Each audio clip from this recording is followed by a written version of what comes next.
There is a moment just after you arrive in Paris when everything feels possible. The air itself seems to hum with a special kind of energy. You step out of the station, maybe Charles de Gaulle, maybe Gare du Nord, and the city greets you. It's not with a loud shout, but with a gentle bonjour. The sounds are different here. The murmur of French conversations, the distant chime of a church bell, the soft rumble of a scooter zipping down a narrow lane. You feel like you have walked onto a movie set, one you have dreamed of your entire life. It is here, in this very first moment, that your own Parisian story truly begins.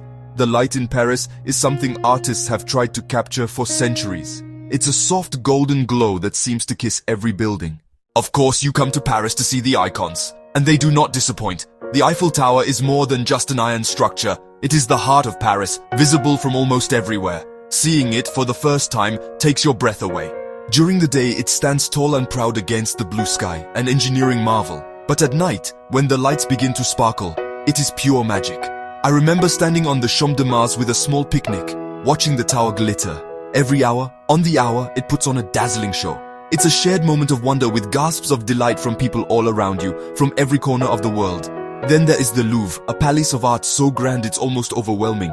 You walk through its glass pyramid entrance and step into a world of history and genius. You might come for the Mona Lisa, and seeing her enigmatic smile in person is a special moment. But the true joy of the Louvre is getting lost in its endless galleries. You can stumble upon Egyptian sarcophagi, Greek sculptures like the Venus de Milo, or grand French paintings that are larger than life. It's a place where you can spend an entire day and only scratch the surface, feeling connected to centuries of human creativity. A short walk away, on an island in the Seine, stands the magnificent Notre Dame Cathedral. Even as it heals and is restored, its spirit is unbreakable.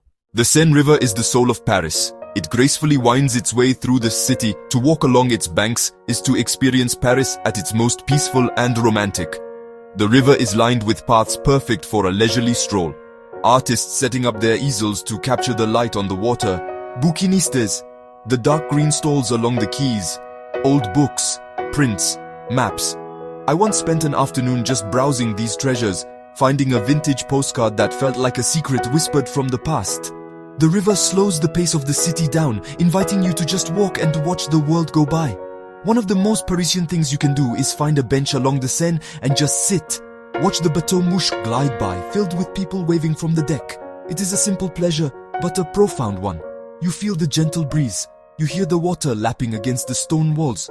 The bridges themselves are works of art, especially the Pont Alexandre III with its golden statues gleaming in the sun. Finding a small round table facing the street is a quintessential Parisian experience. To visit Paris is to go on a delicious adventure. The city's food is a central part of its culture. Every bite tells a story.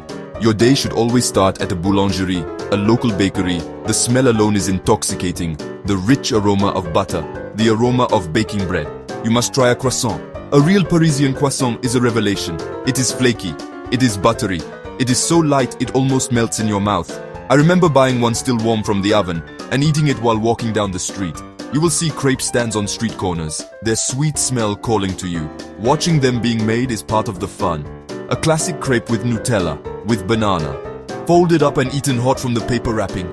For a true taste of local life, visit an open-air market. Incredible displays of cheeses of every shape and size. A picnic in the Luxembourg Gardens. It was one of the best meals of my life. Paris is a city where art is not just confined to museums. It is everywhere. It is in the architecture, the gardens, the fashion, the people themselves. As you walk, you are moving through a living gallery. You will see sculptures in public squares, intricate details on building facades, and fountains that have flowed for centuries. The city itself is a masterpiece. Even the metro station entrances with their Art Nouveau designs by Hector Guimard are works of art. You start to see beauty in the smallest details. The curve of a lamppost the people of Paris add to this living canvas. You see musicians playing in the metro, their melodies echoing through the tunnels. You see street performers in places like Montmartre, entertaining crowds with their talent and humor. You see artists sketching by the Seine, trying to capture the city's soul on paper.